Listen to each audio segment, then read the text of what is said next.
तो देखो इसके बाद इसी में अपन आगे प्रोडक्ट ऑफ इलेक्ट्रोलाइसिस की बात करते हैं। बड़ा ही इंपॉर्टेंट टॉपिक है और बिल्कुल सिस्टमेटिक वे में अपन समझेंगे कि कैथोड और एनोड पे कौन से प्रोडक्ट बनेंगे। पहले अपन ये बात कर लेते हैं कि कौन कौन से फैक्टर से इफेक्टेड होता है। तो अपन ये बोलते हैं, सबसे पहले हेडिंग लिखते हैं, प्रोडक्ट्स ऑफ इलेक्ट्रोलाइसिस।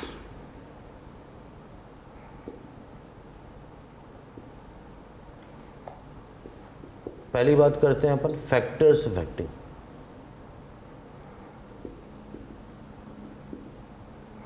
तो कौन कौन से फैक्टर से इफेक्टेड होता है? Type of electrodes, types of electrodes. इसमें दो टाइप के आते हैं। एक तो इलेक्ट्रोड होते हैं इनर्ट इलेक्ट्रोड, इनर्ट इलेक्ट्रोड्स, भाई जैसे प्लेटिनम का है, ठीक है, कार्बन का है। एक होते हैं एक्टिव इलेक्ट्रोड्स,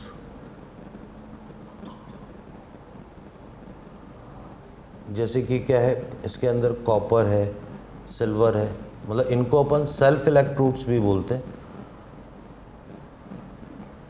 बेसिकली है क्या, देखो ये जो इनर्ट इलेक्ट्रोड होंगे ये रिडॉक्स में पार्टिसिपेशन नहीं करेंगे, रिडॉक्स में कोई पार्टिसिपेशन नहीं होगा, और इनका रिडॉक्स के अंदर क्या होगा, पार्टिसिपेशन होगा। तो ये वाले क्या होंगे आपके पास, एक्टिव इलेक्ट्रोड्स होंगे। इनको अटैक्ड इलेक्ट्रोड भी बोलते हैं, इनको नॉन अटैक्ड इलेक्ट्रोड्स।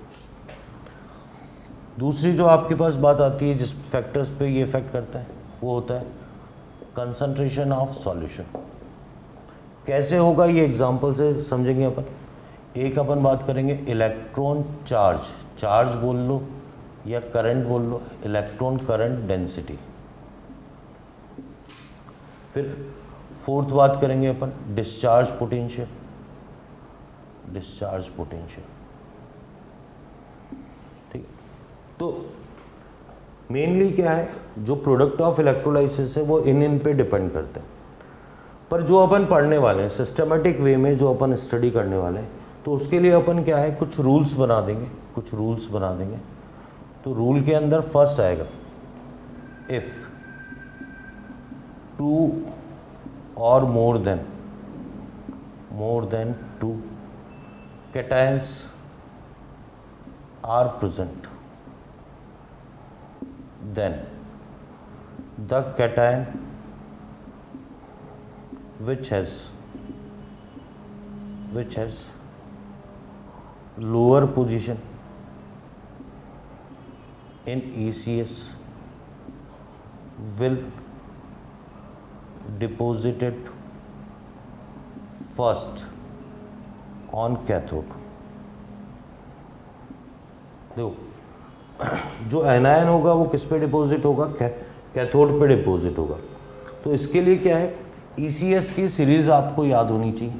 तो ECS की सीरीज़ क्या है, मैं पूरी सीरीज़ नहीं लिख रहा हूँ, उतनी ही लिखता हूँ जो अपने काम में आएगी। जैसे आपको पता है लिथियम प्लस होता है, पोटेशियम प्लस होता है, सोडियम प्लस होता है, मैग्नीशियम प्लस 2 है, एल्यूमिनियम प्लस 3 है, ठीक है, Zn प्लस 2 है, Fe प्लस 2 है, Pb प्लस 2 है, H प्लस है, कॉपर प्लस 2 है, Eg प्लस है, Au प्लस 3 है। तो आप देखो मैंने उतनी सीरीज लिख ली। तो अगर फर्स्ट डिपोजिशन की बात आएगी तो फर्स्ट डिपोजिशन इसका होगा,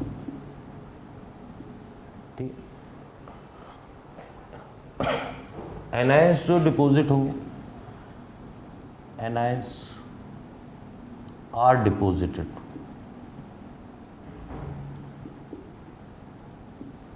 ऑन एनोड, एनोड पे डिपोजिशन होगा। And order of deposition, order of deposition will B,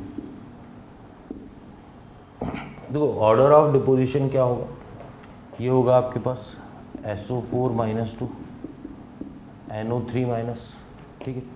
फिर अपन बात करें तो ये आ जाएगा आपके पास H plus H2O, I minus, Br minus, Cl minus, ठीक है।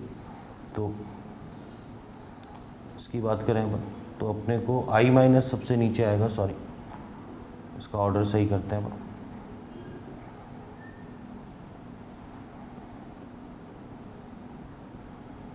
आपके पास आएगा I minus Br minus Cl minus, इस ऑर्डर में डिपोजिशन होगा, इसका इस ऑर्डर में डिपोजिशन होगा। अभी क्या है, ये सारी बात आपको एग्जांपल से बेटर समझ में आएगी। अच्छा, यहाँ पर अपन बात करें वाटर की, तो यहाँ पर आपको वाटर भी लेना पड़ेगा, तो ये वाटर यहाँ आएगा। अभी इस एग्जांपल से आपको बेटर समझ में आ जाएगी।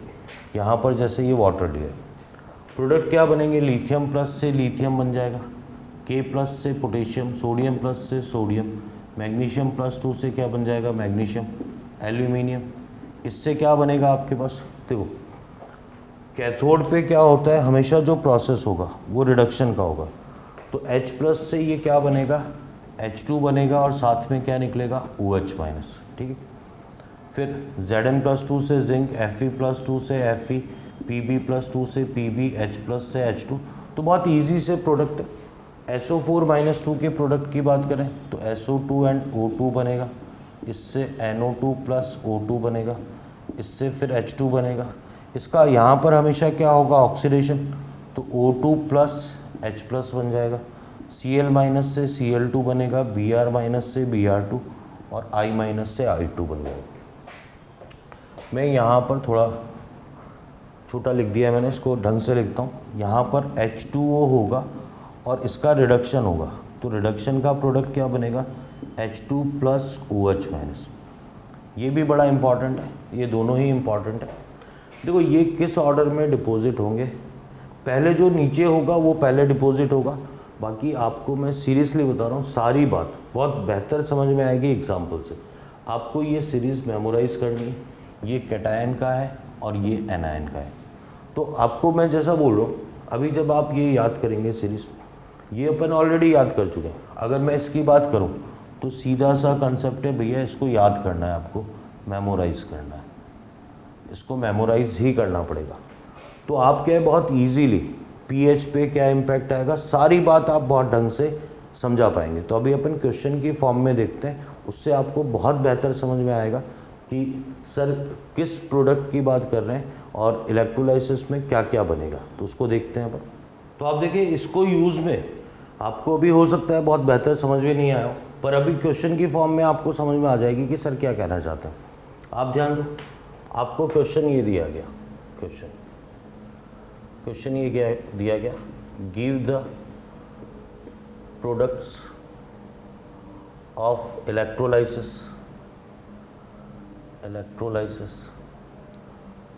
Using platinum inert electrode. Platinum electrode जब यूज़ में ले रहे हैं तो आपको ये बताना है, ये है आपके पास कंपाउंड है इन सॉल्यूशन में क्या क्या होंगे। कैथोड की बात करें जो कि नेगेटिव है, एनोड की बात करें जो कि क्या है, पॉजिटिव है, और फिर अपन बात करेंगे पीएच की। तो आप ध्यान दो, सबसे पहला नंबर लिया अपन ने सॉलिड NaCl,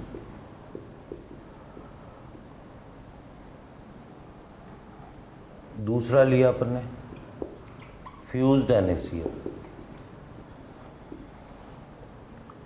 तीसरा लिया अपन ने एक्वस NaCl, फोर्थ लिया अपन ने एक्वस Na2SO4, फिर अपन ने लिया एक्वस CuCl2, फिर अपन ने लिया एक्वस CuSO4, फिर अपन ने लिया एक्वस H2SO4, अपन ने लिया एक्वस AgNO3, अपन ने लिया एक्वस लिथियम क्लोराइड। आप देखो, अभी देखते हैं अपन कि इसमें क्या क्या रिज़ल्ट आते हैं, और आपको अब बेहतर समझ में आएगा कि मैं क्या कहना चाहता हूँ इस टेबल से। देखो, अगर आपने सॉलिड NaCl लिया तो पहली बात तो जो आयंस हैं वो होंगे ही नहीं, कैथोड सॉलिड NaCl का इलेक्ट्रोलाइसिस होगा ही नहीं। फ्यूज्ड NaCl के अंदर केवल सोडियम प्लस और Cl माइनस होगा, प्लस वाला माइनस पे जाएगा तो सोडियम, और ये कौन सी गैस मिलेगी आपको, क्लोरीन गैस मिलेगी। pH क्योंकि वाटर है ही नहीं तो pH पे कोई इम्पैक्ट नहीं आएगा। एक्वस NaCl में Na प्लस होंगे, Cl माइनस होगा एंड वाटर होगा। अब आपको ध्यान से समझना है, अब देखो इस पॉइंट को ध्यान से समझना, सोडियम प्लस आपका कहाँ पर है, यहाँ, इससे नीचे क्या आ रहा है, वाटर, ये वाटर है, इसको थोड़ा और क्लियरली लिख दूँ, ये वाटर है आपके पास, ये वाटर है, ठीक। सोडियम प्लस और वाटर में नीचे कौन आ रहा है, वाटर। तो वाटर का क्या होगा, इसके अंदर रिडक्शन होगा, रिडक्शन से क्या बनता है, H2 बनता है, और साथ में क्या बनेगा, OH माइनस, हाइड्रोजन गैस बनेगी और OH माइनस। Cl माइनस और वाटर में, Cl माइनस और वाटर में Cl माइनस है, Cl माइनस से क्या बन जाएगा, Cl2 गैस। अब सॉल्यूशन में OH माइनस एक्स्ट्रा आ गए तो सॉल्यूशन मोर बेसिक हो गया, तो जो pH है वो क्या हो जाएगी, इंक्रीज हो जाएगी। नेक्स्ट देखें, ये सोडियम प्लस है, SO4 माइनस 2 है, और साथ में क्या है, वाटर है। सोडियम प्लस और वाटर में वाटर जाएगा, क्या बनेगा, H2, और ये क्या बनेगा, OH माइनस। सल्फेट और वाटर में वाटर जाएगा, O2 बनेगा, और क्या बनेगा, H plus. H plus OH minus same निकलेंगे इक्वल, तो pH पे कोई इम्पैक्ट नहीं आएगा। भाई दोनों अगर हैं तो कोई इम्पैक्ट, या तो दोनों नहीं हो तो कोई इम्पैक्ट नहीं, दोनों है तो भी कोई इम्पैक्ट नहीं। फिर अपन इसकी बात करें तो कॉपर प्लस 2 आ जाएगा, Cl माइनस आ जाएगा, वाटर। अब कॉपर प्लस 2 आपका नीचे, तो यहाँ पर क्या डिपॉजिट हो जाएगा, कॉपर, यहाँ पर क्या आ जाएगा, Cl2, फिर कोई इम्पैक्ट नहीं। Cu प्लस 2, फिर है SO4 माइनस 2 एंड वाटर है, तो इनमें ये तो कॉपर आ गया, लेकिन इसमें वाटर, वाटर का ऑक्सीडेशन होगा तो O2 एंड H प्लस मिलेगा, H प्लस मिलने से मोर एसिडिक हो जाएगा तो pH क्या हो जाएगी, कम हो जाएगी। ये H प्लस है, साथ में क्या है, SO4 माइनस 2 है एंड वाटर है। H प्लस और इसमें H प्लस से क्या बन जाएगा, H2 बन जाएगा, इन दोनों में H2O आएगा, तो H2O के ऑक्सीडेशन से O2 बनेगा और एक्स्ट्रा क्या आएगा, H प्लस। देखो यहाँ पर जो H प्लस थे वही H2 में कन्वर्ट हो रहे हैं, और उसने ही H2 से वापस H प्लस आ रहे हैं, मतलब pH में कोई चेंज नहीं आएगा। ये भी बड़ी समझने की बात है।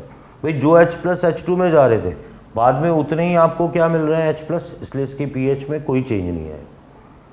AgNO3 की बात करें तो Ag plus NO3 minus and क्या हो गया, वाटर। Ag प्लस से Ag आ गया, H2O से आपके पास क्या आ जाएगा, O2 एंड H प्लस आ जाएगा, H प्लस से फिर pH क्या हो जाएगी, डिक्रीज हो जाएगी। लिथियम क्लोराइड से लिथियम प्लस आ गया, Cl माइनस आ गया एंड वाटर आ गया। लिथियम प्लस इसकी तुलना में H2O जाएगा तो ये क्या बनाएगा, H2, फिर यहाँ पर क्या आ जाएगा, OH माइनस, Cl माइनस से क्या बनेगा, Cl2, OH माइनस एक्स्ट्रा आ गए तो pH क्या हो जाएगा, इंक्रीज हो जाएगा। तो आप देखें, ये है मेन आपके समझने का। Give the products of electrolysis using platinum या इनर्ट इलेक्ट्रोड। अपन ने 9 एग्जाम्पल लिए और बहुत आसान तरीके से, आपको ये तो अपने को वैसे ही याद करनी पड़ी, इलेक्ट्रोकेमिकल सीरीज। वाटर को बस एल्यूमिनियम और जिंक के बीच में डाल दें, और बेटर समझना चाहते हैं तो मैंगनीज और जिंक के बीच में डाल दें। भाई इनसे पहले जो भी है, मतलब वो पूरा सिस्टमेटिक जो अपन ने पढ़ा था वो सीरीज है, मैंगनीज और जिंक के बीच में क्या आ जाएगा, वाटर आ जाएगा। भाई Ag प्लस और वाटर में पहले कौन जाएगा, Ag प्लस।